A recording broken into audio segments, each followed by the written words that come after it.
Okay, Warrior asked me to talk about the fire in Minneapolis, and it's a fight. It's a fight.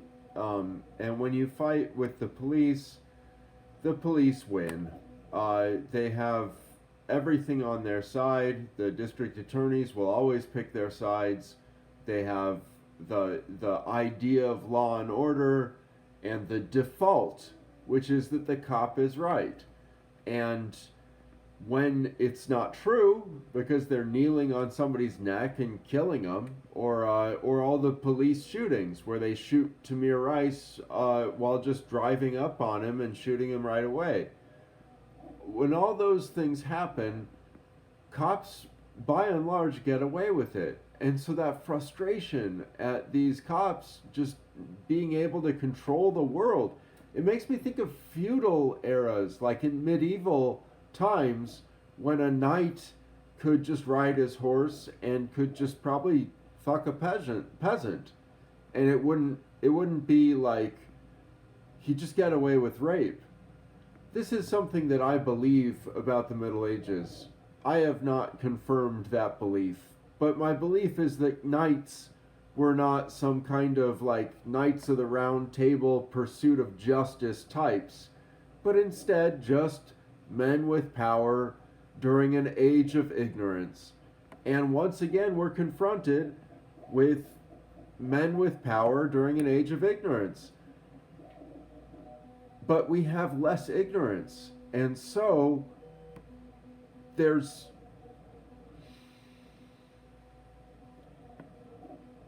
fewer excuses for violence. And so that's my take on the riot, is that the cops shouldn't have been violent and the rioters shouldn't have been violent. But what do you do? What do you do on the rioters' side when there are all these killings?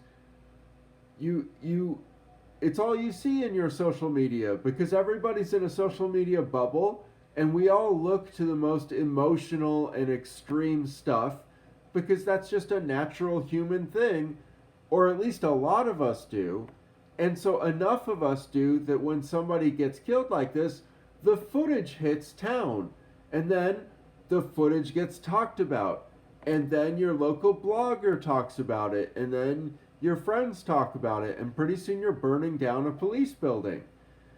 And so what? So it just, I wish everybody could calm down, but it's not okay for the cops to do that. And it's not okay for the rioters to do that.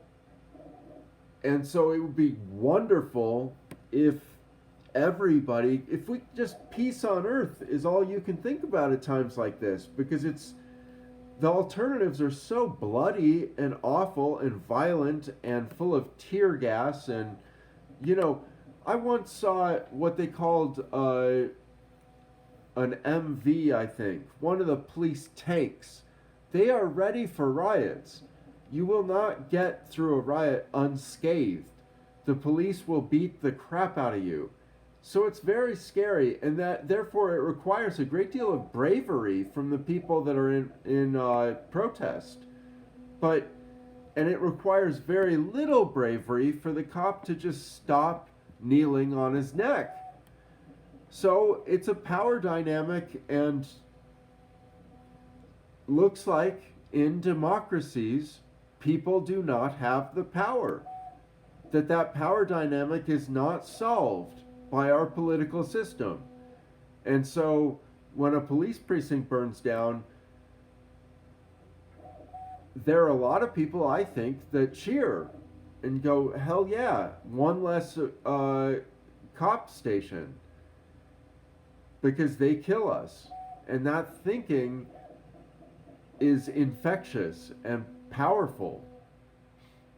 So I don't have anything, it's not particularly my specialty. I guess it should be. I wish I was smarter about what to do. Personally, I wish there could be fewer guns because that would mean less violence. I would like cops to give up guns. That's what my thinking tells me to do. So So it's not a topic about which I can give you much confidence and surety, because I look at it and everybody looks at fault, and it just looks like a violent, scary mess. And it makes me glad that I don't have to leave the house to stay safe and healthy. And that's at the end of all this what I wish for you. Stay safe and healthy, and hopefully things get better, and the riots result in a better police enforcement training regimen, and hopefully the rioters stop being violent. You know, hope, hope, hope, right? That's all you got.